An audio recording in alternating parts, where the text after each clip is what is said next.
Hello everyone, I want to talk about the importance of full inclusion in my classroom, particularly when working with students who have an individualized education program.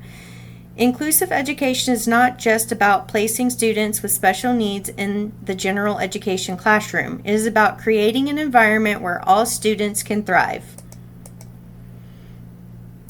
What full inclusion looks like? It looks like equal opportunities for all students. An IEP student needs extra support in my classroom? No problem. I think ahead and have accommodations and supports ready, like audiobooks, text-to-speech, visual schedules, large print text, color-coded materials for organization, and assistive technology. The environment or setting? No problem. We can accommodate that too. Have sensory areas, headphones, think about desk placement or arrangement, and have quiet zones for contemplation. Prepare flexible assignments like oral presentations, visual projects, written reports, and extra time for assignments. Promote collaboration with peers through group learning strategies, social skills, practice, and hands-on learning. And as always, implement universal design for learning strategies, which is multiple means of representation, different ways to access content, multiple means of engagement, which is keeping students motivated, and multiple means of expression, which is different ways to demonstrate learning. In my classroom, full inclusion means that every student, regardless of ability, has access to high-quality education alongside their peers.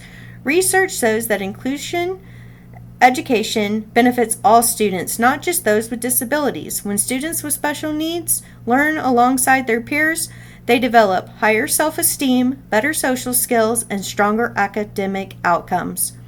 Additionally, inclusive classrooms provide a sense of belonging and help to break down the stigma surrounding disabilities. And why inclusion matters? Research shows that inclusion education benefits everyone, improves self-esteem and social skills for students with disabilities, promotes empathy and collaboration among all students, increases academic achievement for students with and without disabilities, and just overall breaks the stigma of disability.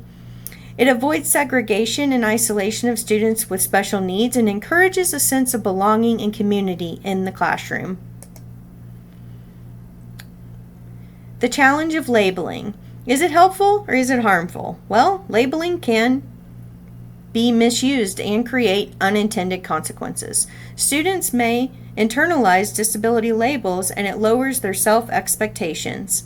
Risk of disengagement and negative self-perception. So a solution? Use labels responsibly to open doors to accommodations and services only. Focus on the child's abilities and strengths, not just limitations. I will set high expectations for all my students. I will promote a strength-based learning environment where differences are normalized and celebrated. How the roles of response to intervention or RTI in inclusion. How does RTI support inclusion? RTI is an approach that helps struggling students before they need special education. RTI reduces overlabeling and keeps students in the least restrictive environment. There's a three-tiered approach model to RTI. The first tier is just high-quality classroom instruction for all students. The second tier is small group interventions for students needing extra support. The third tier is intensive, individualized interventions for students with persistent learning difficulties. Challenges. Lack of teacher training on inclusive strategies. Ensuring accommodations and modifications are implemented correctly. Misuse of RTI as a gatekeeping tool instead of early intervention. Some solutions would include professional development to equip teachers with strategies, collaboration among educators, interventionists, and families, and focus on student learning rather than compliance. Moving forward, what can we do? Inclusive education is a professional and moral responsibility. By using UDL, RTI, and meaningful accommodations, we create equal opportunities for all students. I hope to provide all my students with equal opportunities to succeed. Some questions for reflection might be, how can schools better train teachers for inclusive classrooms? What additional supports should general education teachers receive? How can we use RTI effectively rather than as a barrier to special education?